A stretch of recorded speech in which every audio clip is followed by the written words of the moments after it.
మన ఆజాద్ కలాం మీడియా తరఫు నుంచి చాలా ముఖ్యమైన న్యూస్ అండి ఇది.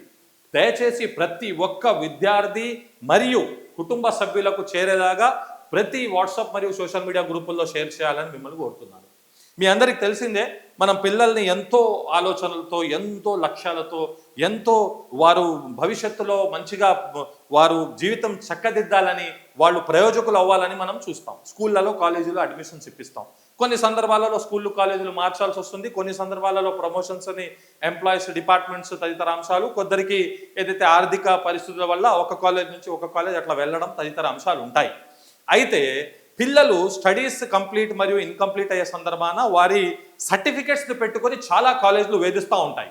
అటువంటి కాలేజీలకు మన తెలంగాణ హైకోర్టు మంచి మొట్టికాయ వేసింది. ఈ వార్తను ఖచ్చితంగా అన్ని గ్రూపుల్లో షేర్ చేయాలని మరీ కోరుతున్నాను. అయితే ఫీజు కోసం సర్టిఫికెట్లు తనఖా చట్ట వ్యతిరేకం. ప్రతి కాలేజ్ ఇది గమనించాలి. నారాయణ, చైతన్య, ఇక ఏ కాలేజెస్ ఉన్నాయో అన్ని కాలేజెస్ ఫీజు రీయింబర్స్మెంట్ రాలేదని ఒరిజినల్ సర్టిఫికెట్లు ఉంచుకుంటారా? మల్లారెడ్డి ఇంజనీరింగ్ కాలేజీకి హైకోర్టు మందలింపు, వారం రోజుల్లో సర్టిఫికెట్లు ఇచ్చేయాలని ఆదేశాలు. అయితే మీరు గమనించాల్సింది ఏమిటంటే చాలా ముఖ్యమైన అంశం, కోర్టు కూడా అంటే మీరు చూడండి, పాపం స్టూడెంట్ సర్టిఫికెట్స్ ఫస్ట్ నుంచి 10th దాకా చదువుతాడు, 10th తర్వాత ఇంటర్కి వెళ్ళాలి, ఇంటర్ తర్వాత డిగ్రీకి వెళ్ళాలి. ఇలా వాళ్ళ ఏదైతే ఫండ్స్ అనేవి ఫీ రీయింబర్స్మెంట్ రాలేదని, ఫీజులు చెల్లించలేదని వాళ్ళ సర్టిఫికెట్లు ఇలా తనఖా లెక్క, తాకట్టు లెక్క పెట్టుకోవడం కరెక్ట్ కాదని చెప్పి మన గౌరవ తెలంగాణ హైకోర్టు ఆ తీర్పునివ్వడం, అది మల్లారెడ్డి ఇన్స్టిట్యూషన్స్ కావడం చాలా సంచలనంగా మారింది. కావున మీరందరూ కూడా ఈ వార్తను బాగా వైరల్ చేసి విద్యార్థులకు పనికొచ్చే విధంగా మన ఆజాద్ కలాం మీడియా నుంచి మీరు దీన్ని వైరల్ చేయాలని కోరుతున్నాను. అయితే పూర్తి వార్తల్లోకి వెళ్తే దాని సారాంశం, ఫీజు చెల్లిస్తేనే సర్టిఫికెట్లు, బకాయిల పేరుతో విద్యార్థులను సతాయిస్తుంది యాజమాన్యాలు, సర్టిఫికెట్లు ఇవ్వాలనే ఉత్తర్వులు పట్టించుకొని వైనం, విద్యార్థుల చదువులకు ఆటంకాలు, ఫీజు బకాయిలు 3,000 కోట్ల పైన.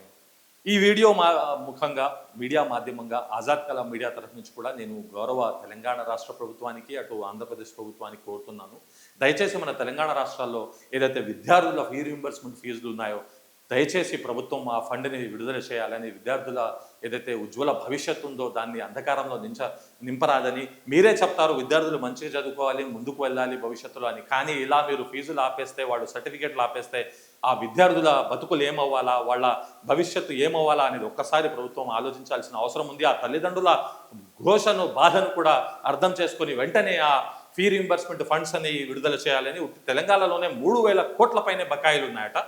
అయితే వార్తల్లోకి వెళ్తే, ఉన్నత చదువుల కోసం పాత విద్యా సంస్థ నుంచి టీసీలు, ఉత్తీర్ణత తాలూకా ఒరిజినల్ పత్రాల కోసం వెళుతున్న విద్యార్థులకు ఆ యాజమాన్యాల నుంచి తీవ్ర నిరాశ ఎదురవుతుంది.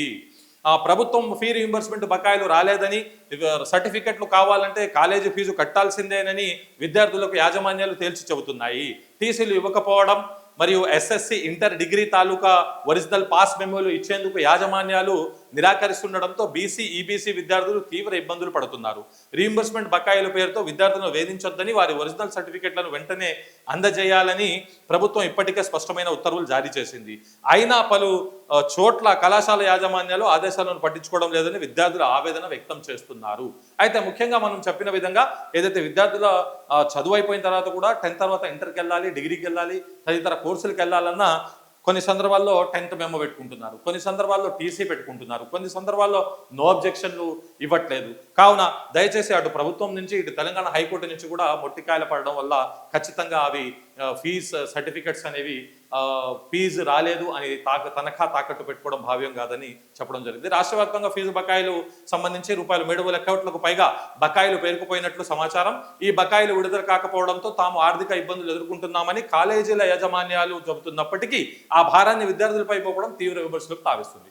అయితే మీరు ఇక్కడ గమనించాల్సిందంటే, ఏ విధంగా అయితే 3,000 కోట్ల ప్రభుత్వం బాకీ ఉందో, కాలేజీ యాజమాన్యాలు కూడా అయ్యో మా డబ్బులు కూడా బాకీ ఉన్నాయి కదా, మా పెళ్ళాం పిల్లలు కూడా రోడ్డు మీద పడతారు కదా అని ప్రైవేట్ కాలేజీల వాళ్ళు చెబుతుంటే, ప్రజలు మాత్రం అవునండి ఆ ప్రభుత్వానికి మీకు సంబంధించిన అంశం, మమ్మల్ని ఎందుకు ఇందులో లాగుతారని చెప్పి ప్రజలు మరియు విద్యార్థుల తల్లిదండ్రులు కూడా అభ్యంతరాలు తెలుపుతున్నారు.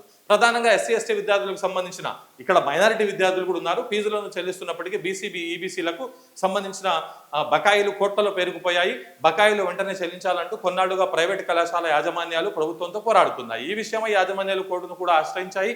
కాలేజీల్లో చేరే ముందు యాజమాన్యాలు ఫీజు చెల్లించాల్సిన అవసరం లేదని, ఫీ రీయింబర్స్మెంట్ వస్తుందని చెబితేనే తమ పిల్లలను చేర్చామని ఇప్పుడేమో ఫీజులు కట్టాలంటూ ఒత్తిడి తేవడం ఏమిటి? మీరు గమనిస్తే కాలేజ్లో అడ్మిషన్ ఇచ్చే ముందు ఏమంటారు? చేరిపోండి, ఈ ఆఫర్ ఆ ఆఫర్ అంటారు. కానీ ఒకసారి కాలేజ్లో ఒరిజినల్స్ ఇచ్చేసిన తర్వాత ఇక మనం అరెస్ట్ అయిపోయినట్టే, ఇక మా జీవితం వాళ్ళ చేతుల్లో ఉన్నట్టే. కావున చేరే ముందు ఒకలాగా, చదువు అయిపోయి వెళ్ళేటప్పుడు ఒకలాగా ఉండకూడదని చెప్పి తల్లిదండ్రులు కూడా విస్మయం వ్యక్తం చేస్తూ తల్లిదండ్రులు ఆవేదన వ్యక్తం చేస్తున్నారు. ఉన్నత విద్యలో ప్రవేశాలు, ఉద్యోగ నియామకాలు, పోటీల పరీక్ష కౌన్సిలింగ్లకు ఒరిజినల్ సర్టిఫికెట్లు తప్పనిసరి. ఆ సర్టిఫికెట్లు ఇవ్వకపోవడంతోనే అనేక మంది విద్యార్థులు అవకాశాలను కోల్పోతున్నారు. ఫీజులు చెల్లించాలంటూ కళాశాలల ఒత్తిడి, మరోవైపు ఆర్థిక ఇబ్బందులతో తీవ్ర మానసిక ఆందోళనకు గురవుతున్నారు. అయితే ముఖ్యంగా నేను ఏ విధంగా అయితే చెప్పానో అండి, విద్యార్థులు పాపం మానసిక ఇబ్బందులు కూడా గురవుతున్నారు. కొంతమంది అయితే ఎవరెవరైతే ఉద్యోగాలకు వెళ్ళాలో వారు ఉద్యోగాలలో కూడా ఇబ్బందులు ఎదుర్కొంటున్నారు. కాబట్టి దయచేసి మన తెలంగాణ రాష్ట్ర ప్రభుత్వం, ఆంధ్ర రాష్ట్ర ప్రభుత్వం మరియు కాలేజీ యాజమాన్యాలు కూడా ఆలోచించాలని చెప్పి ఆజాద్ కలాం మీడియా తరఫు నుంచి